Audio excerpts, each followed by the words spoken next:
Welcome to G9 news. నేను మీ ఫజల్.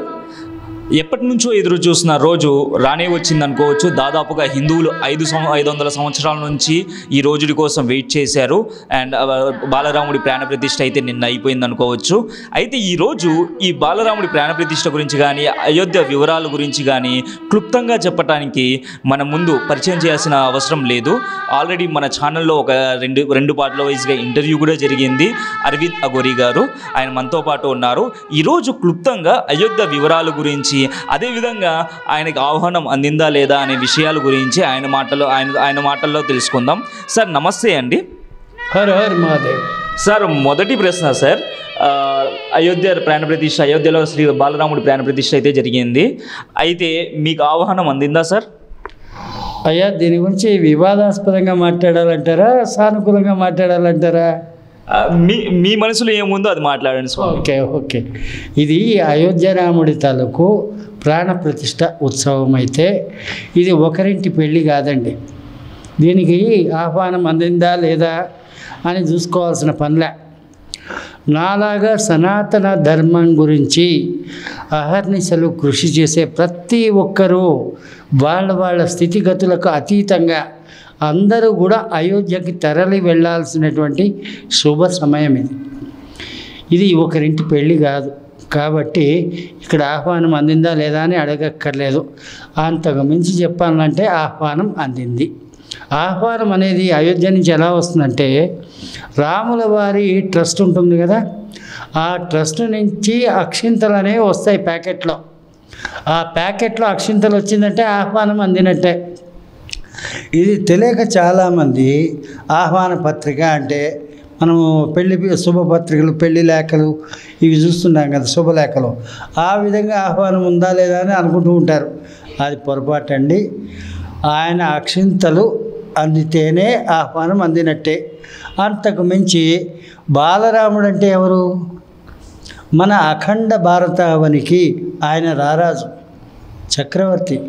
అలాంటి వాడి ప్రాణప్రతిష్ఠకు పిలవాల్సిన అవసరం ఉందా?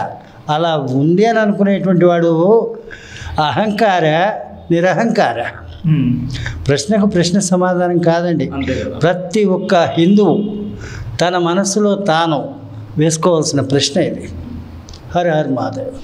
స్వామి, అయోధ్య గురించి, అయోధ్యలో నెలకొన్న బాలరాముడి గురించి మా G9 న్యూస్ ప్రేక్షకుల కోసం వివరిస్తారా?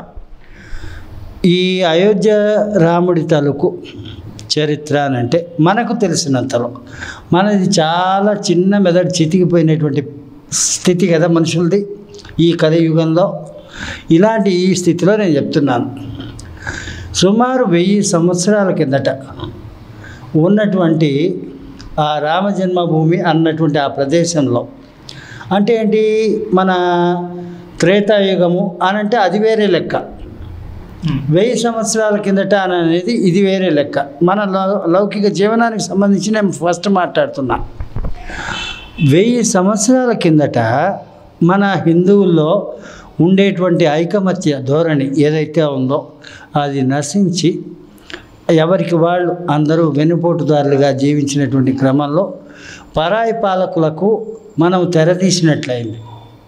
అలాంటి వాళ్ళలో అత్యంత ప్రముఖుడు ఒక 500 సంవత్సరాల కిందట బాబర్ అనేటువంటి ఒక మొఘలై చక్రవర్తి. వాళ్ళ మత వ్యాప్తికి అనుకూలంగా ఈ ఉన్నటువంటి రామాలయాన్ని ధ్వంసం చేసి అదే ప్రాంతంలో బాబ్రీ మసీద్ అనేది కట్టారు. అలా కట్టినటువంటి బాబ్రీ మసీదు చిట్ట చివరికి ఒక 500 సంవత్సరాల తర్వాత మనకు ఈ కరసేవ అనంతరం ఆ బాబ్రీ మసీద్ కూలగొట్టబడి అనేక వివాదాలు, అనేక కోర్టు వాజ్యాలు ఇవన్నీ కూడా ఎదుర్కొన్న మీదట అదంతా కూడా మనకు సానుకూలంగా తీర్పు వచ్చిన నేపథ్యంలో అక్కడ తిరిగి రామాలయము బాలరాముడి ప్రాణప్రతిష్ఠ జరుగుతోందంటే అది చాలా గొప్ప విషయం. అది త్రేతాయుగం నాటి బాలరాముడిని మళ్ళీ మన ముందు ఆవిష్కరింపజేయడం అనంటే, ఆ ఆవిష్కరణ జరిగినటువంటి ఆ సన్నివేశాన్ని చూసిన మన భారతీయులందరూ నిజానికి ఈ క్షణంలో ఇప్పుడు ఉన్న వాళ్ళల్లో అందరూ కూడా కులాలకు మతాలకు అతీతంగా అందరూ అదృష్ట జీవులే. స్వామి 2000 కోట్ల దాకా ఖర్చు పెట్టారు కదా, అంత డబ్బు అవసరము అని అంటారా? అయ్యా 2000 కోట్లు అవసరమా, తక్కువనా ఎక్కువనా అన్నది ఆలోచించడం అంటే అది రాజకీయ కోణం. అది నేను ఇక్కడ ధార్మికమైనటువంటి కోణంలో ఆలోచిస్తే అక్కడ వచ్చింది కొన్ని లక్షల మంది వచ్చిన్నారు. మరి వాళ్ళందరి తాలూకు అన్నపాన నిర్వహణ ఇలాంటివి అనేకం ఉంటాయి. అంతదాకా దానికి మన తెలుగు సినిమా ఇండస్ట్రీకి సంబంధించి ఆయన ప్రభాస్ సుమారు 50 కోట్లు ఎంతో 50 కోట్లు ఆయన అక్కడ ఈ ప్రసాద వితరణ కోసం అని చెప్పి డొనేషన్ చేశారని చెప్పి విన్నాం. అది చాలా ఆహ్వానించదగినటువంటి గొప్ప విషయం. అలాంటి క్రమంలో ఎవరికి వాళ్ళు అందరూ కూడా తలకింత అని చెప్పి ఇది ఆనాడు ఉడత సేతు వారధిని కట్టేటువంటి సమయంలో నా వల్ల అయినటువంటి సహాయం అని చెప్పానంటూ ఉడతా భక్తిగా తాను కూడా ఎంతో చేసింది. ఇసుక రేణువులు తీసుకుపోయి సముద్రంలో వేయడం. అలాంటి క్రమంలో ఇన్ని ఇసుక రేణువులు అవసరమా, ఈ సముద్రం అవసరమా అని లెక్కలేస్తే ఆ రోజు హాస్యాస్పదమే. అంతటి సముద్రాన్ని కట్టడానికి, సముద్రం మీద వంతెనను కట్టడానికి ఈ ఉడత చేసే సహాయము అంత అవసరమా అని అనుకుంటే ఆనాడు ఇది వివాదాస్పదమే, ఇప్పుడు కూడా ఇది వివాదాస్పదమే. అన్నిటికీ మించి చెప్పాలంటే ఎన్నెన్నో గుళ్ళు ఎన్నెన్నో ఉన్నాయి. అవన్నీ కూడా కాలక్రమంలో సమసిపోతాయో లేక ప్రజాదరణను పొందుతాయో మనం చెప్పలేము. ఇది ఏది ఏమైనప్పటికీ హిందువుల మనోభావాలకు సంబంధించి బాలరాముడి తాలూకు ప్రాణప్రతిష్ఠోత్సవం అన్నది అత్యంత సమున్నతమైనది. దీన్ని డబ్బు కాదండి లెక్క పెట్టాల్సింది. ఆ యొక్క ఆనందం, ఆ ఆనందానికి అయ్యేటువంటి ఖర్చు ఎంతైనా కానీ అది తక్కువే. స్వామి ఒక మాట మాట్లాడాలి, హిందువులు అని అన్నారు కాబట్టి. పోయిన ఇంటర్వ్యూలో హిందువుల్లో సనాతన ధర్మం అంటే తెలియదు అనేది ఒక ఇదైపోయింది అని అన్నారు. కానీ ఇప్పుడు మీరేమంటారు స్వామి, సనాతన ధర్మం హిందువుల్లో ఇదైంది? చెప్తానండి, మీరే అప్పుడే కంగారు పడకండి, నాదేమి ఇప్పటితో అయిపోలే. ఇకపోతే ఈ బాలరాముడి ప్రాణ ప్రతిష్టకి అందరూ మనం జై శ్రీరామ్ అంటున్నాము, అన్నీ బాగానే ఉంది. మరి దీని మీద నేను ఒక రకంగా ఆనందిస్తున్నాను, చాలా గొప్పగా ఆనందిస్తున్నాను. కానీ మనసులో ఎక్కడో నాకు ఒక చిన్న అసంతృప్తి. ఆ అసంతృప్తి ఏంటంటే మన హిందువుల్లో చాలా వరకు ఉన్నటువంటి వాళ్ళు ప్రతిదాన్ని వివాదంగా ఆలోచిస్తారే కానీ ఒక సానుకూలమైన వైఖరితో ఆలోచించరు. అవును స్వామి. అదే ఇతర మతస్థుల్లో వాళ్ళ మతధర్మం ఏదైతే చెప్పిందో దాన్ని సానుకూలంగానే ఆచరిస్తారు, వ్యవహరిస్తారు. అది ఖచ్చితమైన ధర్మం అని వాళ్ళు నమ్ముతారు. అలాగా అనుకునేటువంటి వాళ్ళైతే నాకున్నటువంటి అసంతృప్తికి కారణం చెప్తారు. జై శ్రీరామ్ అనడంలో చాలా అద్భుతమైనటువంటి శబ్దము ఉంది, అంతకుమించి మానసికంగా కలిగే ఆనందము ఉంది. కానీ నాకు అసంతృప్తి ఏమిటి అని అంటే ఇప్పుడు రామాయణము అన్నది కనీసంగా 1 సంవత్సర కాలమైన ప్రతి ఒక్క హిందువు రామాయణానికి సంబంధించినటువంటి నిత్యపారాయణ గ్రంథంగా భావిస్తూ చదవాలి. అప్పుడు రాముడు అంటే ఏమిటో మనకు అర్థమవుతుంది, దశరథుడు అంటే ఏమిటో మనకు అర్థమవుతుంది, రాముడి తాలూకు పాలన ఎలా ఉండేదో అర్థమవుతుంది. అసలు రాముడు తెలియకుండా పైకి జై శ్రీరామ్ అంటే ఏంటి ఉపయోగం అండి? అది తెలుసుకోకపోవడమే ఈ హిందువుల్లో ఉండేటువంటి ఒక దౌర్భాగ్య స్థితి. అంటే ఆ దౌర్భాగ్య స్థితి పట్ల నేను ఎప్పుడూ అసంతృప్తితోనే ఉంటాను. స్వామి సందర్భానికి వచ్చింది కాబట్టి చెప్తున్నాను. నేను సందర్భం వచ్చింది కాబట్టి చెప్తున్నాను. మీరు అన్నారు పాఠ్యాంశాలలో గ్యారెంటీగా ఉండాలి అని. అదేవిధంగా ఈ 500 చరిత్ర, రాముడి గుడి కోసం పోరాడిన చరిత్ర, రాముడి చరిత్ర కూడా పిల్లలు చదువుకునే పాఠ్యాంశాలలో ఉండాలి అని చాలామంది ఇచ్చేస్తున్నారు. ఇది ఎంతవరకు కరెక్ట్ అంటారు? ఖచ్చితంగా నేను దానికి సానుకూలంగానే స్పందిస్తున్నాను. నా వంతు మద్దతు నేను విషయాన్ని కూడా తెలియజేస్తున్నాను. ఎందుకనంటే గతకాలపు పురాణాలు, గతకాలపు దేవుడి చరిత్రలు ఇవన్నీ కూడా హిస్టారికల్గా సమసిపోతున్నాయి. ఇప్పుడు మా తరంలో ఉన్నంత పరిజ్ఞానం ఏది ఈ పురాణాల పట్ల మీ తరంలో లేదు. మీ తర్వాతి తరంలో ఇంకా ఉంటుందో ఉండదో కూడా తెలియదు. అలాంటి ఆ పరిస్థితుల్లో మన దేవతలకు సంబంధించి కానీ, వారి చరిత్రలకు సంబంధించి కానీ, వాళ్ళ పురాణాలకు సంబంధించిన కానీ కథల రూపంలోనైనా ఖచ్చితంగా పాఠ్యాంశాల్లో పొందుపరచాలి.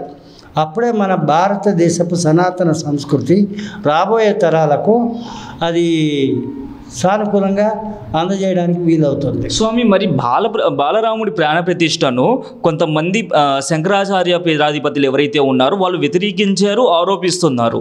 ఎందుకంటారు? దీనిపై మీరెలా స్పందిస్తారు? నేను ఇక్కడ చాలా ఖచ్చితంగా చెప్తానండి. ఇది ఏ పీఠాధిపతుల పట్ల నేను ఒక పరోక్షమైన లేదా ప్రత్యక్షమైన ఈర్ష్య అసూయలతో నేను మాట్లాడట్లేదు. ఆది శంకరాచార్యుల వారిని ఆరాధించేటువంటి అఘోరాల్లో నేను ఖచ్చితంగా ముందు దశలో ఉంటానన్నది నా వరకు నాకు తెలిసిన సత్యం. ఇక్కడ నేను ఒకటే చెప్తానండి. ఆది శంకరాచార్యుల వారు ఏం చెప్పారు? అద్వైత మత సిద్ధాంతం గురించి రెండవది లేనిది ఏదైతే ఉందో ఆ ఒక్కటి మాత్రమే సత్యం అని చెప్పి అన్నారు. మరి అలాంటి ఆ పరిస్థితుల్లో ఇక్కడ 4 పీఠాలు ఉన్నాయి. ఈ 4 పీఠాల తాలూకు పీఠాధిపతులు ఏమి గుర్తించారు, ఏమి ఆలోచిస్తున్నారు, ఏ విధంగా దేన్ని సమర్థిస్తున్నారు, ఏది వ్యతిరేకిస్తున్నారు, ఇది ప్రజల అంచనాకి వదిలేద్దాం. నా అంతటా నేను స్వయంగా చెప్పాలంటే వీళ్ళు పీఠాధిపతులు అయితే కావచ్చు, పారంపర్య విధానంలో వచ్చినటువంటి పీఠాధిపతులే కానీ వీళ్ళకి శాస్త్ర పరిజ్ఞానము కూడా లేదన్నది నేను ఖచ్చితంగా చెప్తాను. నేను ఇక్కడ రాముల వారి తాలూకు బాల ప్రతిష్ట జరుగుతోంది, బాలరాముడి తాలూకు ప్రతిష్ట జరుగుతోంది అని అంటే దీనిలో అన్నిటికీ అతీతంగా అందరూ కూడా సహకరించుకొని ఒకరికొకళ్ళు కలిసిమెలిసి ఉండాల్సినటువంటి అవసరం ఉంది. ఇక్కడ ఈ శంకరాచార్యుల వారి పీఠాల్లో అనంటే శైవ మతానికి సంబంధించినటువంటి ఇది ఉంది. అదే రాముల వారిది అనంటే మధ్వాచార్యులు వైష్ణవ సంప్రదాయంలో ఉండేటువంటి వాళ్ళు ఎవరైతే ఉన్నారో వాళ్ళది అనేది ఉంది. ఇక్కడ రాముడైనా శివుడైనా కృష్ణుడైనా విష్ణువైనా దేవతలు ఎవరైనా అంతా ఒకటే అని చెప్పేటువంటిదే ఆ అద్వైత మత సిద్ధాంతం తాలూకు విధానం అని అంటే ఆ రెండిటికి కూడా అర్థం ఏమిటి అని అంటే అది తెలుసుకోకుండానే వీళ్ళు బతుకుతున్నారు. శివాయ విష్ణు రూపాయ శివయే నమః అన్నది ఖచ్చితమైన సత్యమైనప్పుడు విష్ణువుకి శివుడికి ఏం తేడా ఉందండి? వాళ్ళు వ్యతిరేకించడానికి అనేక వివాదాలుగా మాట్లాడడానికి ఇది కూడా ఒక కారణం కావచ్చు. అంతకు మించి రెండవది లేనిది ఏదైతే ఉందో ఆ ఒకటి మాత్రమే సత్యం అంటే వాళ్ళల్లో నిండి ఉన్నటువంటి అహంకారమే సత్యమా? వాళ్ళలో ఉండేటువంటి అహంకారమే సత్యమైతే ఇక్కడికి ఈ దేశ ప్రధానమంత్రి ఆయన ద్వారా ఇది ఓపెన్ కావడం ఏంటి, ప్రారంభం కావడం ఏంటి, లేదంటే ఇంకొక వ్యక్తి ద్వారా ప్రారంభం కావడం ఏంటి, ఇవన్నీ కూడా ఏంటంటే వాళ్ళలో ఉండేటువంటి అహంకార వైఖరికి నిదర్శనాలు. స్వామి, ఇంకో మాట, ప్రధానమంత్రి గారి పేరు మీద ప్రస్తావన తీసుకొచ్చారు కాబట్టి కేవలం అంటే ఇంకా 3 సంవత్సరాలు పట్టిద్ది అయోధ్య మందిరం కంప్లీట్ అవ్వటానికి అని అంటున్నారు. ఇంత తొందరగా ప్రాణ ప్రతిష్ఠ చేయడానికి 2024లో రాబోతున్న ఎలక్షన్స్ కోసమే ఈ ప్రాణ ప్రతిష్ఠ ఇంత తొందరగా చేస్తున్నారు అని అంటున్నారు. దీనిపై మీ స్పందన ఏంటి? తొందరగా చేయటం ఇదే అంటారా? ఇది ఏం కాదండి. ఏ సమయానికి ఏ సమయం ఏది జరగాలో అంతా పూర్వ నిర్ధారితం. మనం అనుకుంటాం లౌకికమైనటువంటి ఆలోచన విధానంతో. ఇంకా నేను చాలా క్లియర్గా చెప్తానండి, ఇదే భగవన్ నిర్ణయం అయితే జరగాల్సింది ఇప్పుడే కదా జరిగింది. దీన్ని రాజకీయంగా చేసుకుంటే ఇక్కడ చాలా క్లియర్గా చెప్తానండి, ఈ 4 పీఠాల తాలూకు పీఠాధిపతులు నా దృష్టిలో నాకు తోచినంత వరకు అని అంటే మైనారిటీ వర్గాల తాలూకు ఓట్ బ్యాంక్ ఉంటే చాలు అనుకునే కాంగ్రెస్కి అమ్ముడుపోయిన వ్యక్తులను నేను నమ్ముతాను. ఇది ఖచ్చితంగా నమ్ముతాను, మనస వాచ కర్మణ నమ్ముతాను. ఇక్కడ కాంగ్రెస్ గొప్పదా, బీజేపీ గొప్పదా, విశ్వ పరిషత్ గొప్పదా, ఇంకోటి గొప్పదా అన్నది కాదండి మనం చూడాల్సింది. ఇక్కడ నేను చెప్పేది ఏంటి, ఓంకారం పలికేటువంటి హిందువులందరూ, ఓంకారం పలికేటువంటి సనాతన ధర్మ ఆచరణలో ఉండేటువంటి వాళ్ళందరూ ఆనందించదగిన సమయం. దీన్ని వివాదాస్పదంగా చేస్తున్నారు అంటే మీకు తెలిసే ఉంటుంది, బహుశా మీకు కూడా పెళ్ళయ్యే వయసు వచ్చింది కాబట్టి ఎన్నో పెళ్ళిళ్ళు జరుగుతుంటాయి. మా మగ పెళ్లి వాళ్ళు గొప్ప అంటే మా ఆడపెళ్లి వాళ్ళు గొప్ప, అలా తనుకునేటువంటి చిల్లర వ్యవహారంగా నాకు కనబడుతోంది, అంతే, అంతకు మించింది ఏమీ లేదు.